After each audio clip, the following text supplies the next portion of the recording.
too much to look forward to here because we've got a veritable who's who of the blockchain world ready to take to the stage. And you can see there's quite a lot going on behind me because they're readying the stage for our next panel conversation. It's going to focus on infrastructure. Specifically, we're going to be charting the course for decentralized IDs from concept all the way through to reality. And our panelists are going to be highlighting basically how identity can be securely managed on the blockchain. Time to welcome Giorgio back on the stage. We're not giving him a moment's rest. He's going to be moderating this session along with his extremely knowledgeable guests. Thank you.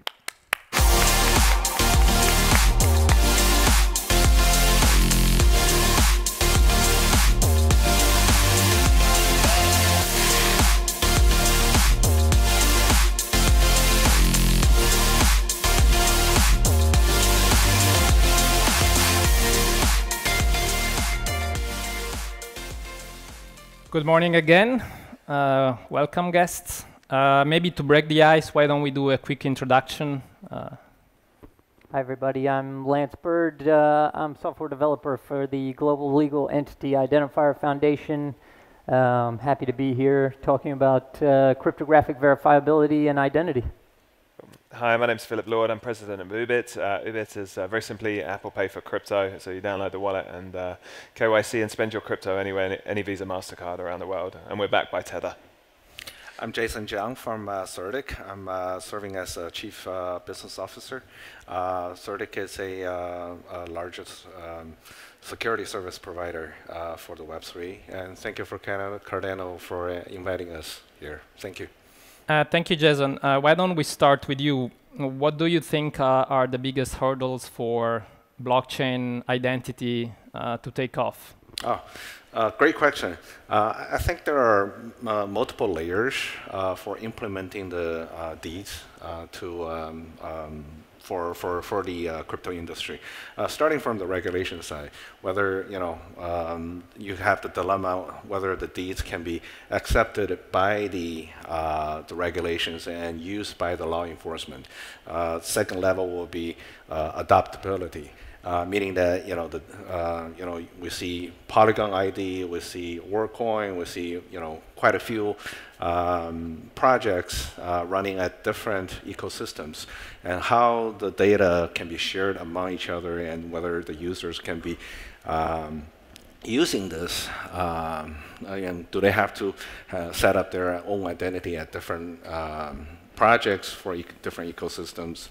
How do you treat the cross-bridge issues there? And then lastly, but most importantly, is that how secure the each of these projects can be fundamentally. And so that's from our perspective. Yeah, I was very impressed by WorldCoin, but actually a lot of people have been very paranoid about it, even though they post across social media, and I suppose you can get your retina scan from there. But was it? Yeah, I think one of the problems on that has been actually the consumer. Not the growth rate in numbers on WorldCoin is still growing, but not as much as I thought. But yeah, go back as cross-border regulation for this as well is complex. Thank you. Yeah, so the key to decentralized identity is generating trust, right? If we want to do business on-chain, we have to be able to trust the entities that we're working with. Most of the business opportunities, though, are off-chain, right? So you need a portable and secure decentralized identity framework in order to do business, in order to transact with anything, whether it's real estate or supply chain, whatever it may be. So I think one of the big challenges for adoption in the blockchain community has been that the identifiers that we've used have started on-chain. So you're immediately saying, you want to do business with me, you have to trust me, but you also have to trust my favorite chain. And that's immediately limiting kind of your total addressable market.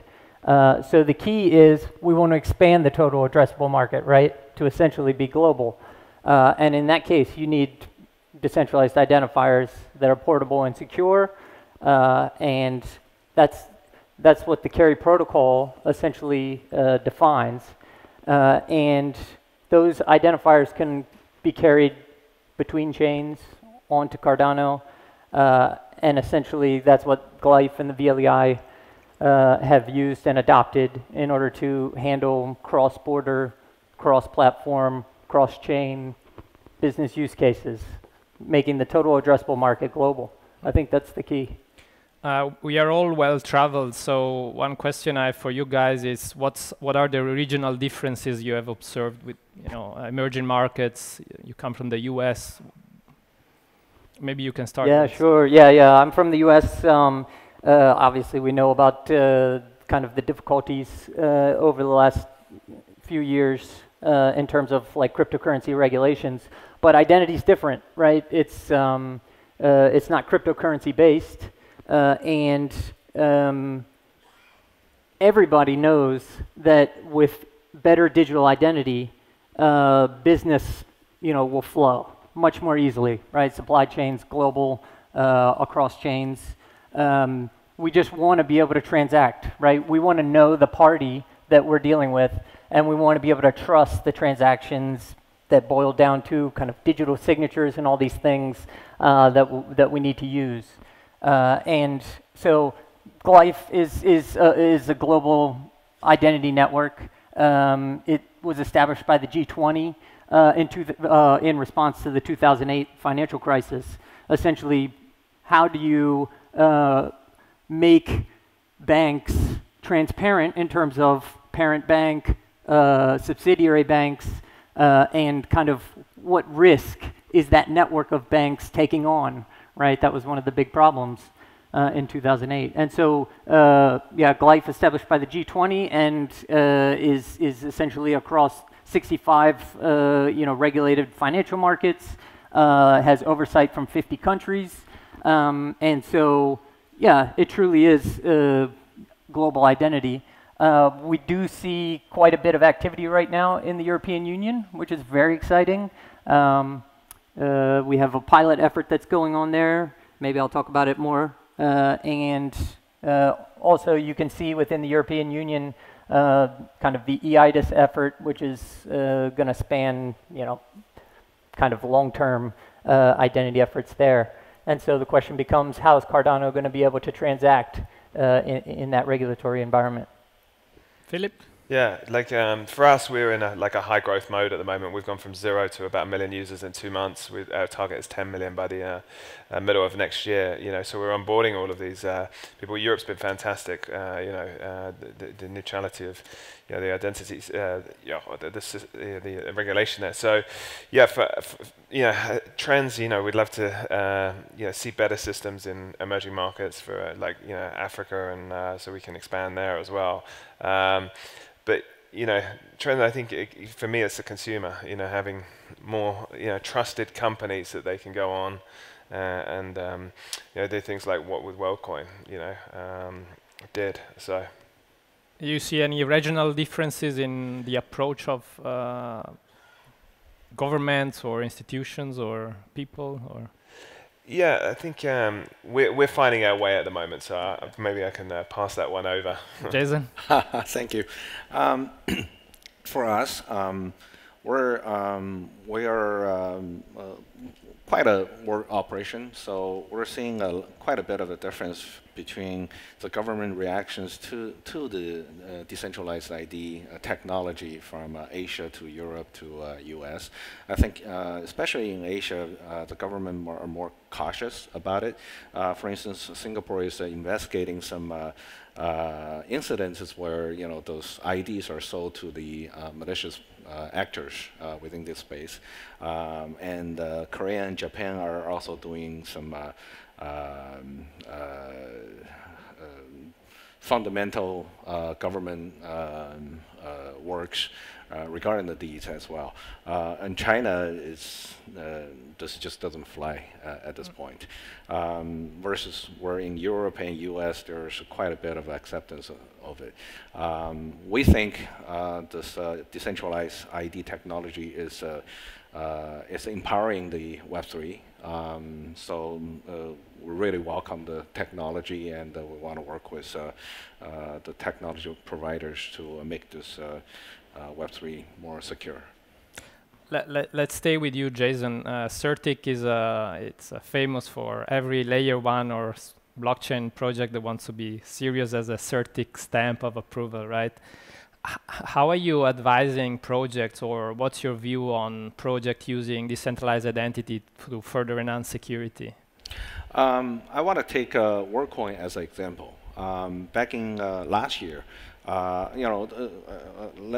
me first explain how the WorldCoin works. It's basically tying the biometric data to the deeds, right?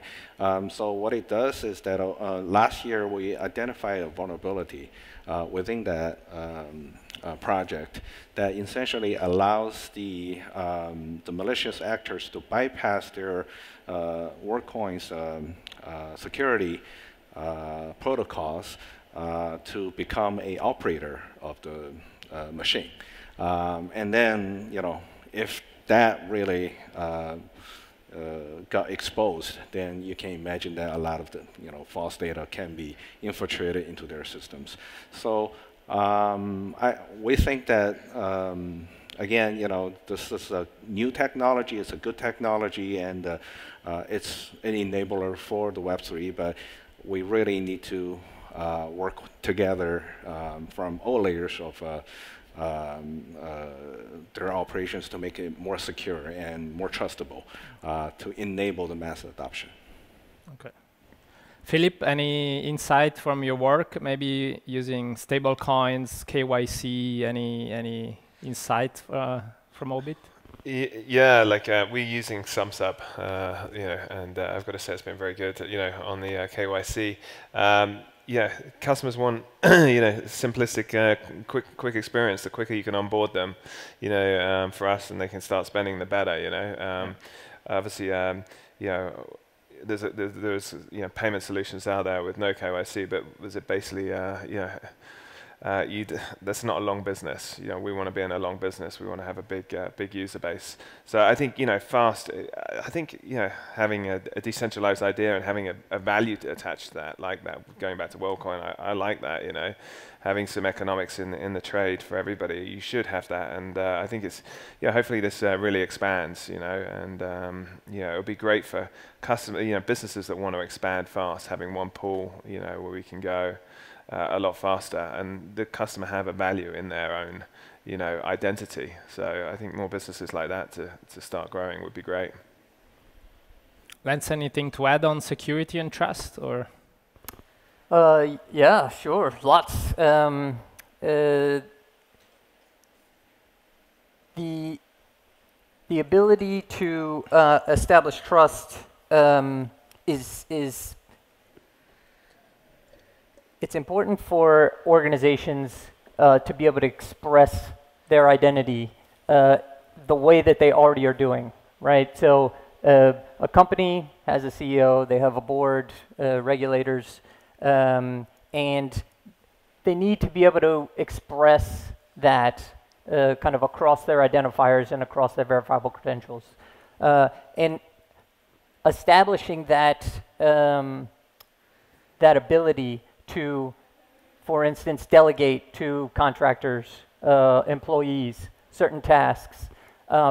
This requires a very complex kind of identity stack, right? And so the Glyph VLEI ecosystem has literally been established in order to express identity kind of in that rich set of capabilities. The Cardano people here, are very, very familiar with cryptographic signatures and things like that. When an organization, whether it be Coca-Cola or any of the 2.5 million organizations that have a legal entity identifier and could potentially have a verifiable legal entity identifier, they need to be able to express their identity in a way that's long-lived, right? Coca-Cola's identifier, for instance, can't really change over time just because the CEO left, right? It's not the CEO's identifier, it's the organization's identifier. And so being able to express the hierarchy of identity off-chain, if Cardano is doing business with one of those companies, having that be portable and secure is key, and then having the fidelity of that identity is also a major component. And so this concept of multi-sig in an organization, just meaning that the CEO, CTO, the people who represent that organization can provide cryptographic signatures in order to do business on behalf of that organization is a key component for security and trust between organizations. And then the ability to delegate that those capabilities to, let's say, head of HR in order to do things related to hiring, things like that. These are key components for security and trust. When we think of digital identity, what comes first in mind is the passport or the personhood. But in your case, you're doing identifier of legal entities, right? Can you tell us a bit what's the regulation and the regulatory consideration that are impacting you and life? Yeah, absolutely. So we're doing a pilot right now with the European Banking Authority in the EU. It's a little ironic because often we think of regulators as maybe being maybe less innovative, right? And the companies that they're regulating being more innovative. But in the case of the EBA, you know, they've got 6,000 banks across the EU. So we need identity that is cross-border, cross-platform, right? The EBA needs to essentially not, you know, kind of designate which platform you're going to use, which chain, which host, whatever it may be. And so it really is a unique situation in the sense that EBA is a very small organization, right? But they're regulating very complex banks, you know, across many countries. And so again, taking that fidelity of identity and being able to trace it in a verifiable way and identify the actors, the people who are signing these regulatory reports and submitting them, it's a high security situation, right? If a regulatory report is submitted and it's false, which has happened not in the EBA case, but in other regulatory cases, stock prices can plummet or rise, you know, fraudulently, and then you have a whole mess that you have to clean up. So that pilot is really exciting for adoption, for the ability to do business cryptographically, and we'd very much love to see Cardano adopt those same protocols in order to be able to, for instance, regulatory environments in the EU have GDPR issues. Well, if your identity starts on chain first, you have a really hard problem in terms of GDPR. But if you start off chain, you can choose how much to expose on chain and navigate those GDPR issues however you need. One other thing just to note, Glyph's very excited, the legal entity identifier has been an ISO standard, this ISO 17442. My boss is actually head of standards, Carla McKenna. But recently now the VLEI standard, so that's the cryptographic verifiability piece, that's also been adopted in ISO 17442. So that's really exciting for us. That essentially is going to allow adoption and kind of navigating the regulatory environments. Phillip, you have a very different set of customers, right? We go from banks to... Yeah, we're B2C. What's your main headaches with regulations, or what keeps you... I mean, you know, too many. Too expensive. No. Give us your top 10. No, you know, I mean, no. Like basically, we're launching a product that's going to be global. You know, we started with Europe. We'll be going to South America and the US before the end of the year, and we want to scale our business as quickly as possible. You know, onboarding everybody is an expensive habit. You know, let alone getting regulated. You know, within those markets. So, you know, we've got multiple headaches. Our business. Yeah, ideally we'd like to integrate into as many wallets as possible, like Phantom, MetaMask, you know, any Trust, and people would just be able to off-ramp via that. but they're still going to have to KYC, but more industry standards of, you know, KYC, you know, will be good, you know, and you know, so yeah, I think it's just the cost of, for us, it's cost of acquisition and cost of the regulation, you know, the more, you know, sort of products are out there will lower our cost. Jason, maybe you have less to do with regulations, or what's your relationship with them, regulators? We're helping the regulations to, from the security side of it, or offering our perspective to them. Yeah, so that's the extent. So you have a good relationship with them. Maybe we start now with Phillip. Do you see, which industry do you see profiting the most from a true decentralized identity standard that takes off? Which industries do you think are going to be? I mean, obviously exchanges, you know, in Web3, you mean, or in anything? Not necessarily. Even if you think agriculture is a good fit, that. I don't know, but you know, I come from very fintech orientated. So, like for me, it's like, you know, fintech users, like you know, going to Web3, I was a bit negative on the old term security token, you know, 5 years ago. Now it's called RWA, and I think we're having, you know, a really good period of that. And you know there's a lot of good companies out there building amazing things, you know, in the RWA space now. So they're going to be acquiring. There's still yet to be a good, you know, T0 is not really a great exchange yet. Hope nobody hears from T0, but you know, Republic's doing a good job. They're highly regulated, and they do both utility and security tokens. But you know, there's going to be a big winner out there, because, like, you know, the whole world should be able to buy Nvidia shares. You know, if you're in Africa, you should be able to buy them. You know, and you know, I think that will be in a tokenized format, and that applies to bonds as well. So you know, everybody should have access to, you know, Apple or, you know, corporate bonds from anywhere around the world. So I think, you know, that battle hasn't been won, you know, yet. So I think, you know, there's going to be one or two major RWA exchanges out there acquiring a lot of users. And so I'm excited about what the next 2 years, you know, the next 2 years transition for that in crypto. Jason, any industry you think can really take off with digital identity? Besides the financial, I mean, the financial part of it is definitely, it's a, you know, you can consider these as a necessity at this point.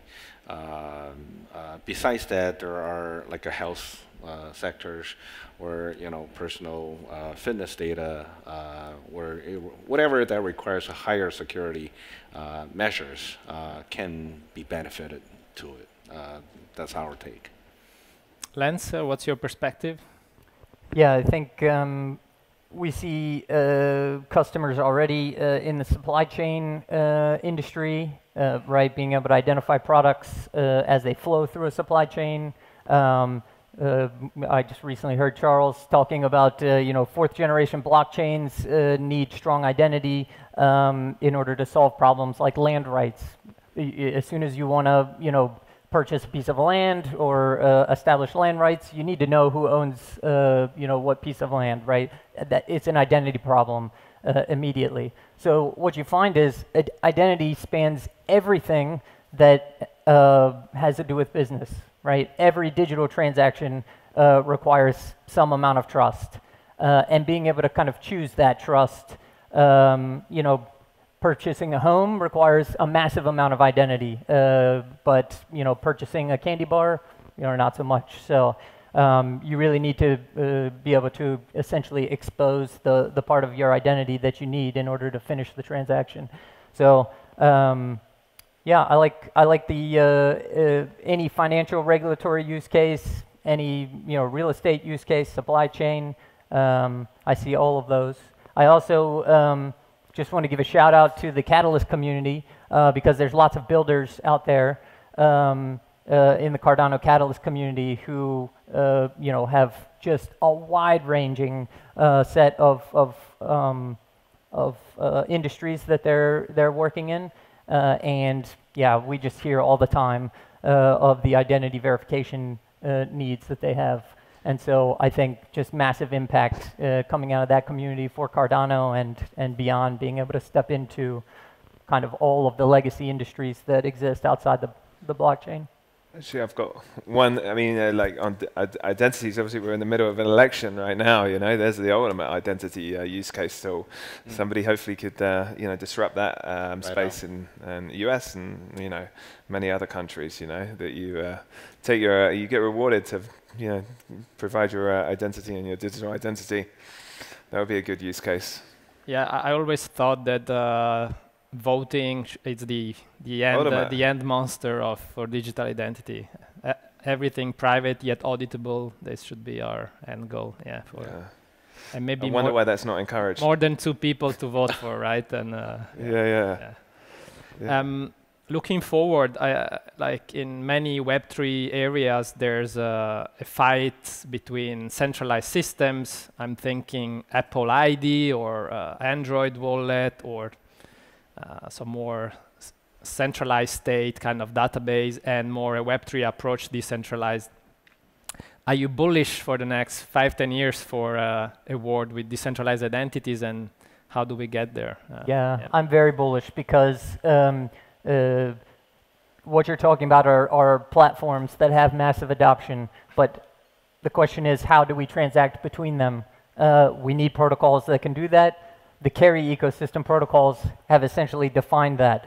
They are essentially capable and scalable across the web. So you can just think of essentially an identity layer for the entire web and beyond, right? It doesn't even have to be on the internet. So yeah, I'm extremely bullish. I think that it's going to take time. The nice thing is that the Cardano community has kind of the stuff that it takes to kind of push this forward over the 5 to 10 years that it really will take in order to spread into all the industries that are possible.